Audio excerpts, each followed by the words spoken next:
Hello everyone, today I'm going to be reviewing the Marvel Select Taskmaster figure.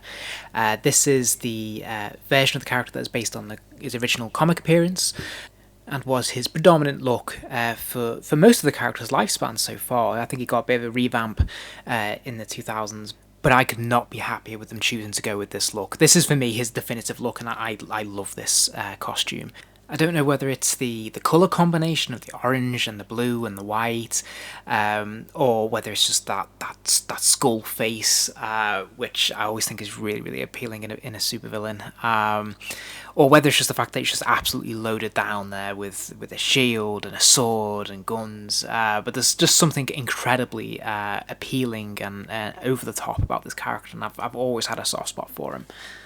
Now, this actually isn't the first time we've seen this character in toy form. Toy Biz did a version of him for their Marvel Legends range a few years ago, which at the time was absolutely fantastic. And he was actually a difficult one to track down at the time. But since then, Hasbro have actually released an updated version for their Marvel Legends range. And it's debatable to say which one is better, but I think probably, to be honest, the Hasbro one is more accurate in terms of its proportions and the paint apps and the actual detailing of the accessories it comes with. But they're both very nice figures, to be fair. Obviously, Marvel Select have now chosen to release their version, and he is an exclusive to the Disney Store. Marvel Select figures tend to be priced a little bit higher than the Marvel Legends figures, although there's not that much in it, to be honest. But Marvel Select tend to be in the 7-inch scale, as opposed to Marvel Legends, which are in the 6-inch scale. And Marvel Select is known for its extra detailing that you get in that scale, really. Just the more textures to the character, the better paint apps, that kind of, the little nuances, little details on the character. When they first started out, the Marvel Select range, they were more like mini statuettes, really, with very limited articulation. But in recent years, they've really significantly upped their game in this area and have actually increased the articulation. So at this point, they almost are on a par with the Marvel Legends range for the amount of articulation. It's not quite as much, but there's a significant amount these days. And I've always loved the packaging of the Marvel Select range. They're often big, bulky packages with really nice card art.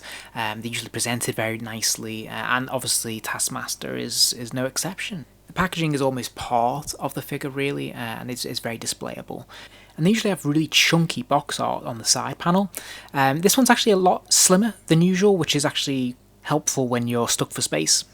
So here he is out of packaging, and straight away he just looks fantastic just by himself. The sculpt is wonderful, the colouring is really vibrant, as it should be, and yeah, you can just see that extra detail in there on the face and the paint apps. He just looks brilliant, really striking, really colourful, and just, yeah, again, you can see all the little individual detail in there on, say, the gun holster, the buckles on the straps, the little pockets there, and he's just a great looking figure, and he's absolutely loaded with accessories, as he comes with his bow, his shield, 3 individual arrows, his broadsword, his pistol, alternate hand, and of course an alternate head as well. And the bow is very nicely done. It actually has a string, which when you use the alternate hand can actually pull the bow back and hold it in place.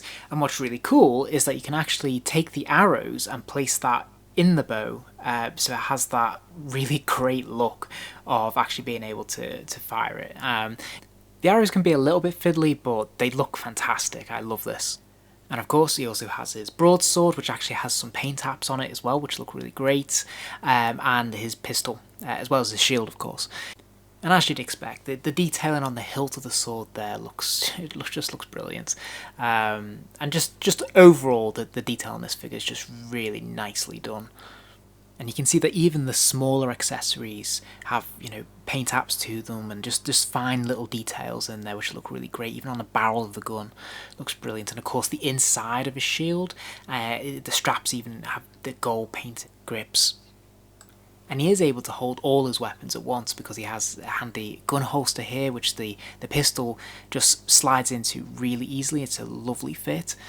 But also his sword is able to go in a scabbard there, and again it's a very smooth, easy fit in there. It fits very snugly, and I love this when you can do this with figures, when you can actually have them loaded down with all his accessories and carry them with him rather than having to keep some in the box. And there's even room in the quiver for the 3 arrows as well, which is just a really cool little touch. And here he is with the alternative head, which is more of a more modern look for the character. So I don't think it quite goes with this costume, but it's a cool little extra to have, and it certainly doesn't hurt. So, in terms of articulation, he can turn his head from side to side. Although I've noticed that when I do that, his head does tend to pop off quite easily, obviously so they can swap heads out, but the head pops off as a consequence. And sadly, there isn't really any articulation in terms of moving the head up or down, which is a shame. He doesn't have an ab crunch or a swivel at the waist, but what he does have is this sort of ball joint in the chest area, which I really love this joint, and I love seeing it in figures. And its range of motion is great, because obviously he can swivel right the way around, he can tilt backwards, he can tilt forwards, and you can create some dynamic poses using this joint. And also what's nice is that the cape, although it's a solid plastic piece, it's actually no hindrance to posability with this figure, so that's great. He does have the obviously ball jointed shoulders, which go back some distance, and he does have that swivel joint there. It doesn't look great at odd angles like that, but it is nice to have that functionality nevertheless. He does have a single jointed elbow, but actually it looks great even at 90 degrees there, so yeah, I can't complain at that. And his wrist does swivel 360 degrees, although it will not bend from side to side. His legs do go all the way forwards, more or less, and they go a good distance back as well.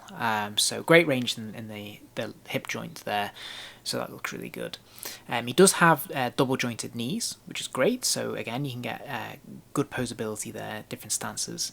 But there is no calf swivel. It looks like there might be where the boot is, at the top of the boot, but actually there isn't. He does have the ankle pivot, which looks really good. And of course his foot can go a fair bit forward and all the way back there, so yeah. So to see him side by side with his most recent Marvel Legends counterpart, you can get a good look at him here. As you can see, obviously the Marvel Select is a lot brighter in colouring actually. Obviously it has a lot more detail, actually has some extra accessories there, obviously in the bow and the arrows. But I think the most striking thing really is just the extra level of detail that you get with the Marvel Select figure really. And that's not to say that the Marvel Legends is any slouch by any means, because this is actually a really nice Marvel Legends figure. So in conclusion, I love this figure. I think he's just phenomenal really. Is he let down a little bit by the articulation? Yeah, by Marvel Legends standards, certainly, but for a Marvel Select figure, I actually think this is probably one of the most articulated in the range, and I think it's pretty amazing, really, what we're seeing here. Of course, we're getting all the detail and the fine paint apps, and not to mention all those accessories. Like I said, this figure is absolutely loaded with accessories, with weapons, and yeah, he just looks brilliant. I love the detailing in the eyes, particularly there beneath the mask, and the fine paint wash over the skull, and yeah, I absolutely adore this figure. So for me, this is easily a 5-star figure, and I would not hesitate to recommend him. If you're on the fence about buying him, just yeah, dive in, get him, you won't regret it. I hope you enjoyed the vid. If you did, please do give it a like, and remember to subscribe, as I'll be posting more videos soon.